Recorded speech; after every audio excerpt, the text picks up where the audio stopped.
Hello everybody and welcome to Realty One Stop YouTube channel. Today we're going to be breaking down 10 steps to getting your first real estate deal.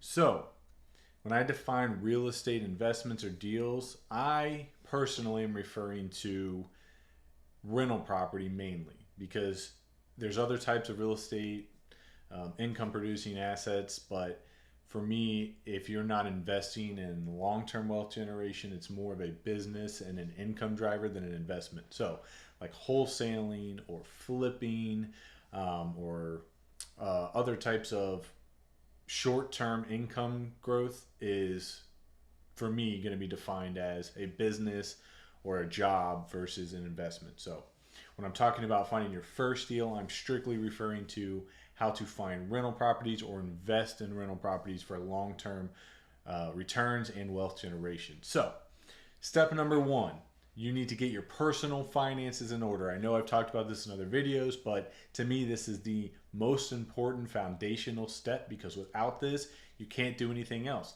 If you're constantly living paycheck to paycheck, overdrawing your bank accounts, if you don't have any money in your account or to your name, it's going to be very difficult to grow your wealth through investments if you don't have a baseline of personal finances in order. So, number one, you need to get that under control before you look to start investing in real estate. Number two, you need to define your goals that will help you dictate your strategy.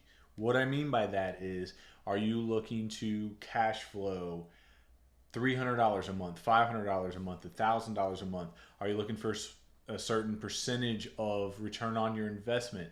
Are you looking for something that's going to have really significant tax write-offs where you're going to be saving a ton of money on your tax bill by doing it?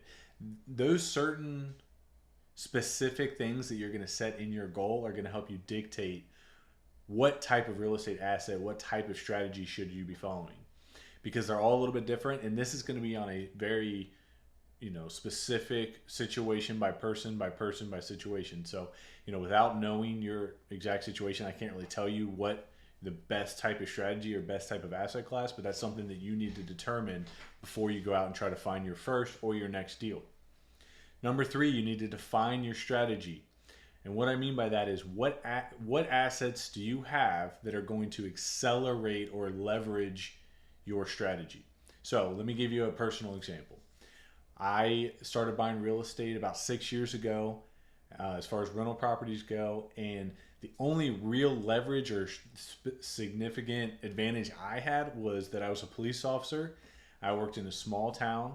I had a lot of downtime where, between calls where nothing was going on, where I could keep an eye on properties, take phone calls, emails, that sort of thing. So I used that position to help me find properties that needed to be rehabbed and might need a lot of work, or I knew of problem houses in the jurisdiction I worked in that may be good targets to buy as rental properties. And that was my advantage right there. Just having a regular job as a police officer helped me find those first couple real estate deals, and that was my strategy. And it had nothing to do with prior real estate experience, had nothing to do with having money, it had nothing to do with anything other than leveraging my advantage I had in my community I worked for to know what was going on, where the problem houses were. So you need to find that in your own unique situation. Where can you leverage your own experiences, your own skills to help you define a strategy that's going to work for you? Once you've defined that strategy and you've had your assessment of your own advantages you may have, then you're going to move on to 4, which is to determine the type or asset class of real estate you want to invest in. Obviously, there's a ton of types of real estate out there. There's commercial, residential, single family, multifamily, warehouses, retail, offices, storage. There's all kinds of different types, but there's also pros and cons of each type. This is going to go back to number 2. What is your goal? For me, my goal when I started was to buy rental properties. I focused on multifamily housing where I could get a minimum of a $200 cash flow per door. That was my goal, $200 per door. My goal at that point was I wanted to get up to $4,000 a month in net cash flow. So $200 a door, that's 20 doors, right? That got me up to $4,000 a month in cash flow. So working backwards from that helped me determine my strategy, determine my asset type. So for me, it was small multifamily properties. That's how I started investing in real estate. And that's something that you need to determine. But knowing your goals, knowing your strategy will help you determine your type of asset that you need to invest in. Number 5, you need to find a market that fits within all those things we just talked about. You know, certain markets are not going to be good for cash flow. If your goal is to invest for cash flow, then buying on the coastal cities, buying in the really expensive areas is very difficult to cash flow in those type of properties. Maybe you're better off being a passive investor. Maybe that's your strategy. If you're the type of person that has a high income job or a lot of cash sitting in the bank, maybe you're better suited to just be a capital investor into someone else's deal where you can get a high percentage rate of return, being completely passive, and you can invest into those either appreciation or cash flow type of deals. Again, these are all things you have to determine in your own situation, okay? But once you know what markets will fit your type of strategy, it will help you refine what you're trying to do. So for me personally, again, I'm a cash flow investor. I invest in small to mid-sized multifamily residential property, and I happen to be based in Cincinnati, Ohio. So for me, Cincinnati, Ohio is the perfect market for what I'm trying to do. Maybe what you're trying to do is perfect for where you live also, but if it's not, then you have to look at investing in other markets outside of where you live. So living in the Midwest, most of the metro cities in the Midwest have opportunities for areas with good cash flow, some appreciation, but it's not going to be the rapid appreciation you see in the coastal cities, but it's going to be more reliable cash flow than you see in most of those really high dense population cities, especially on the coast. Again, your situation will dictate what you're looking for. Number 6, you need to generate leads in that market that you've determined to fit your strategy and your goals and your criteria. Okay? To generate leads, there's a lot of different ways to do that, and you need to find the ones that are going to work in that market. You can work with wholesalers, you could hire an agent, you could work with brokers. Obviously, what you're looking to find is going to help you determine how you have to generate those leads.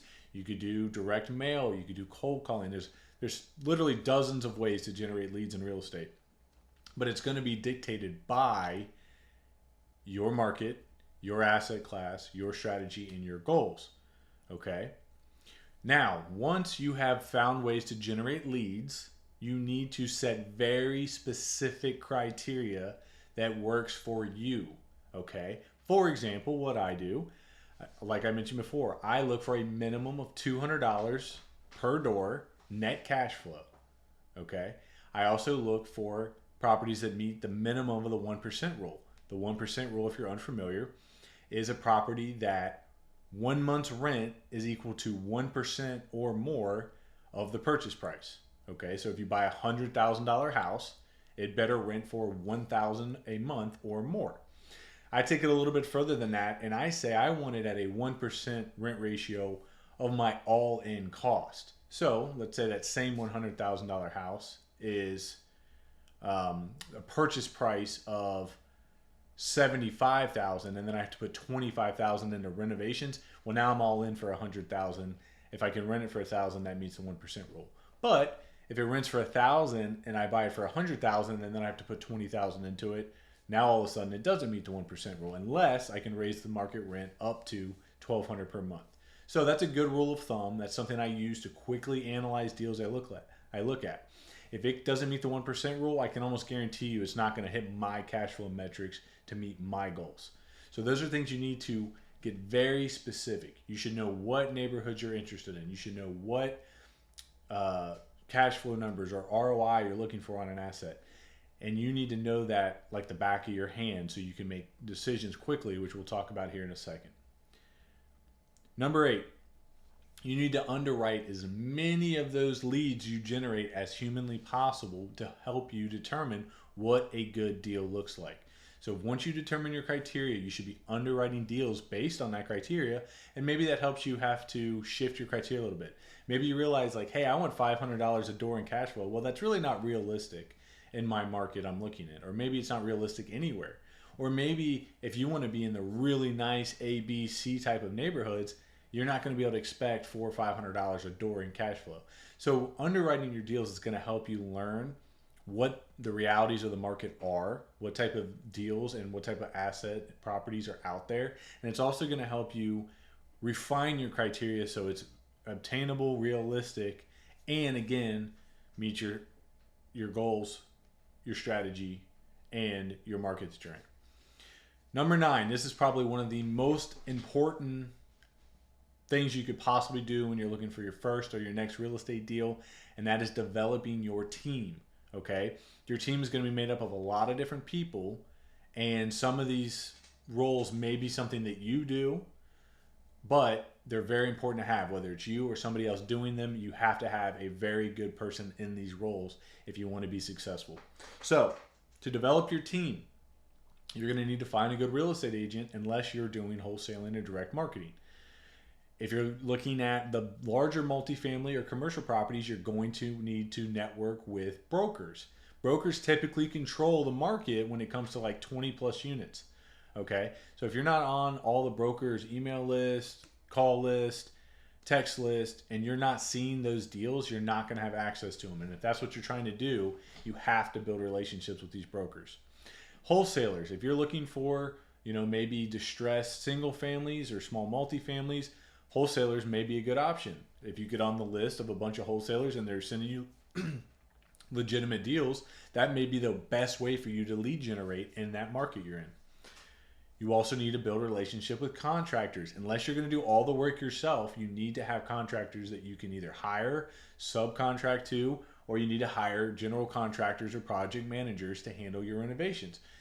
At a bare minimum, even if you buy a perfectly turnkey property, you're going to need at least to have somebody like a handyman on call that you can call to do repairs, especially if you're not local to the property. You have to have access to the right people if you want to be successful. You're also going to need to have good lenders. Good lenders are people who do what they say they're going to do. They offer you good rates and good terms. They get the job done. And hopefully they're easy to work with. Some are easier than others. Depending on what type of real estate you're investing in, lenders look very different. There's a lot of different options out there for lenders. But you need to have a good lender that you can build a relationship with in your market or who loans in your market and is a good fit for the type of real estate asset you're going after. You also need to find good property managers. If you're not self-managing, then you have to have a good property manager, especially if you're out of state. It's a necessity for you to be successful in your asset. You also want to find a good insurance agent or broker. I personally use brokers because they can shop 10, 15, 20 carriers to get me the best rate and best insurance policy on a particular property. So I recommend brokers. Obviously, if you have a good relationship with agents and they can get you what you need, that's fine too. But these are people you're going to want to build relationships with even before you have a property under contract. Again, as I mentioned multiple times throughout this part 9, this number 9 section, all of these people on my list you want to build long-term relationships with, okay? You want them to want to work with you. How do you do that? You have to be responsive. You have to do what you say you're going to do. I refer people to all of the people on that list. If I get somebody I think would be a good fit to work with them, I send them the business. The more business I send them, the more I can expect them to take care of me when the time comes.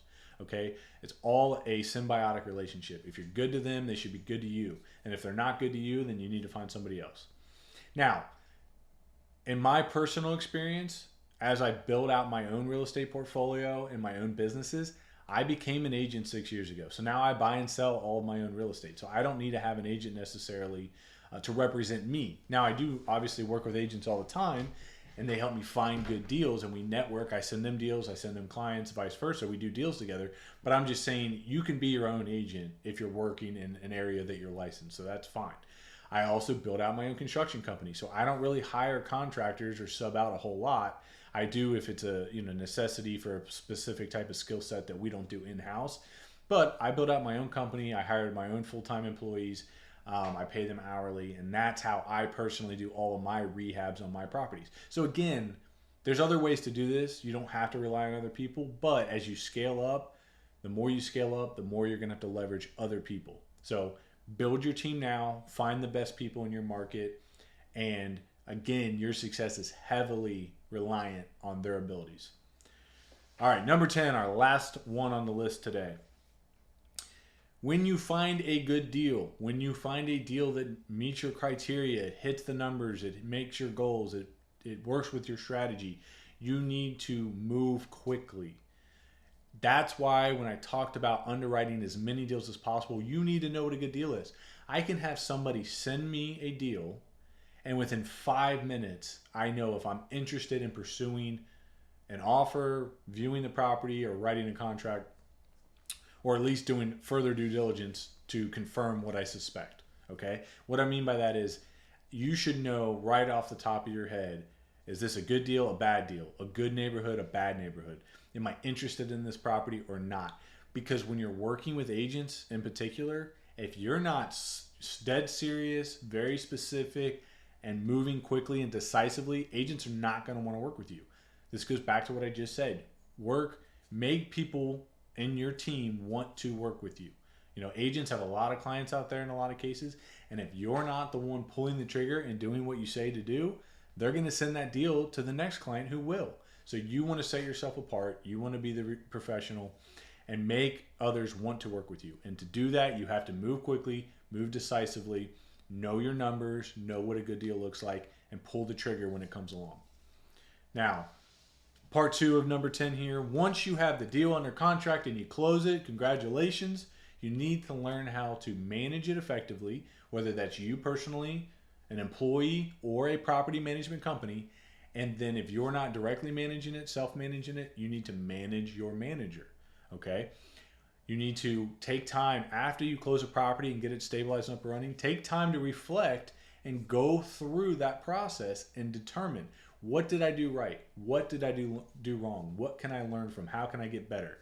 Every single deal I do, I try to reflect, and I can promise you this, every deal I've done the last 6 years, I have learned lessons, some very painful, some easier, and I've gotten better every time I've done it. I've refined my process. I've learned from my mistakes. So my goal is always to try to make new mistakes and not the same mistakes over and over. Again, learn from it, refine your process, and then repeat. Once you master this process, I know it sounds difficult, and it can be, but once you refine this process, you can repeat it over and over and over again like I have, and buy multiple deals every year. And really, you know, how high you want to scale is up to you and what you're willing to put into it. So in closing, guys, it's really not complicated. I like to say it's not complicated, but it's not easy, right? Like anyone can do this if they're willing to put the work in. It's not very complicated. Like, you don't need to be a genius to do this stuff, but you have to be consistent, you have to be persistent, and you have to work hard at it to get good at it, okay?